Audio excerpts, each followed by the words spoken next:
And this is Joseph again. This is 179 International Killer Hot Desert Survival Tricks and More. Okay? In this book, you're learning from the real survivors. You're learning from folks, from people that actually deliberately live in the desert in the first place. So these are the folks you're learning from throughout the world and throughout history. Humans and critters. Okay? I want to get to the table of contents here. This first one here, I'm gonna give you a real true survival desert survival story. Two young men went out in the desert and they dang near. I won't tell you the whole story. I won't tell you the story right now. You got to read it.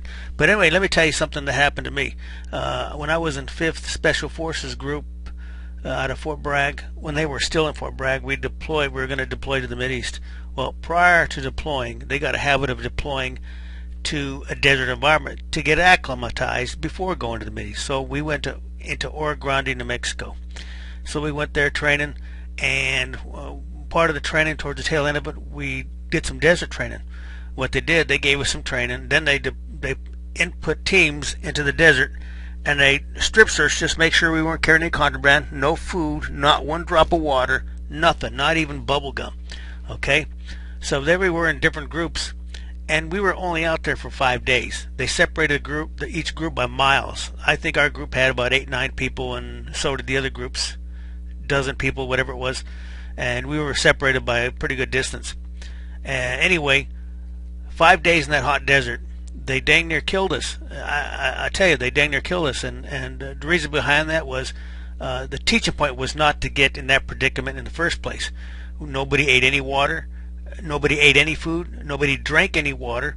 As a matter of fact, the people in a group, 3 guys, went out and they found some milky white water type stuff and brought it back for everybody. I don't know what they carried it in. They must have found something to carry it in, because they wouldn't even let us carry any containers, no canteens, nothing. All we had is a PRC 77 for an emergency call in case something came up. Anyway, they wanted to know who wanted to drink this milky white stuff. I said, not me, you know. So I distinctly remember this. They all, about 4, 5, 6 people started drinking it, and immediately they started throwing up, and they just dehydrated themselves even more, and they kept dry heaving and stuff, because whatever they were drinking, they shouldn't have drank it, you know. They should have took a good edibility test or something. But anyway, I think if they'd have left us out there for another 2, 3 days, we'd have been dead. No doubt about it. We'd have been dead. They brought us back. As a matter of fact, when the deuce and a halves, 2.5 tons trucks picked us up, they were only about 100, 200 meters away, and just getting to the truck was like a death march. So they took us back to the mess hall, and the mess hall had a big meal waiting for all of us, and nobody ate nothing because our stomach shrunk. We just wanted to get a little something in our stomach, like something liquid, and just go to sleep, you know. And I got to tell you, desert is unforgiving. Okay, we were not. None of us were desert trained experts. We were just given a day or 2 of training, and that was it. And then they threw us out there. Okay, let me get on to the table of contents. After that story I tell you, then I go into cook and eat casualties. I explain heat casualties, the medical type terms for them, you know. I go in detail. I put it in my own words, so I don't want to bore you with all kinds of doctor words. Okay, then we get into 1st, 2nd, and 3rd bushman insect repellents. 10 manure uses by the bushmen. And oh, by the way, this is not an alphabetical order. What I did, I separated it by the region, the desert area, by the tribe, or by Native American Indians, that sort of thing, so I can keep it all in its integrity, where the survival tricks came from and which tribe or bushman or whoever was using it.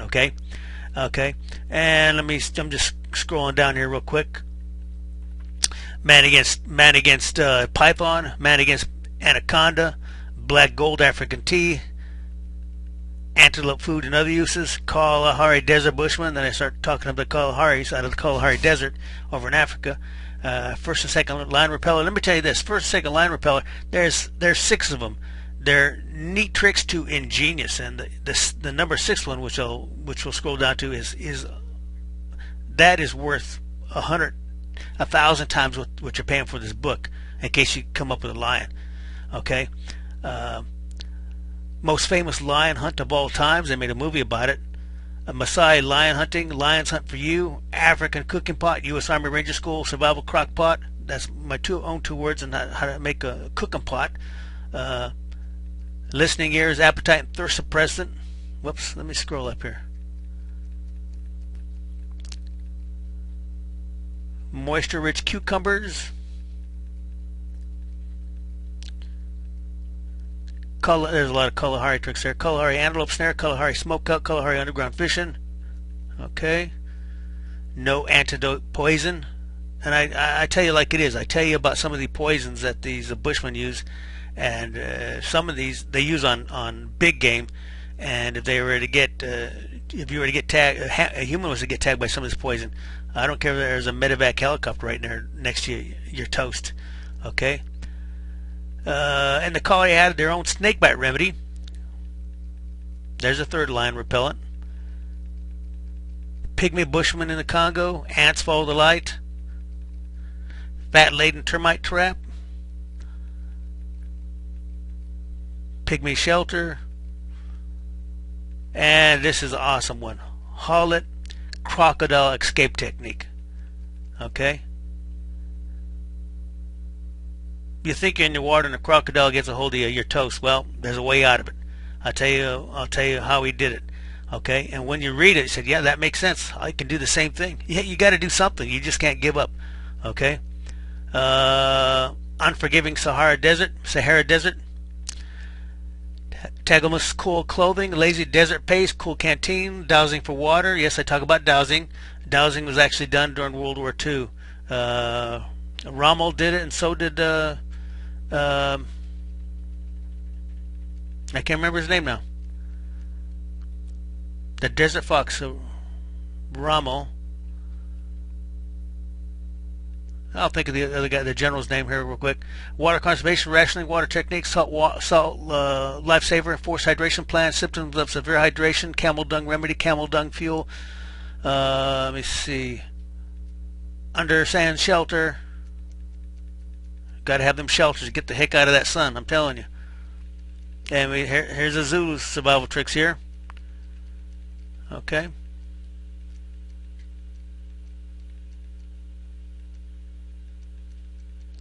Hadzabe.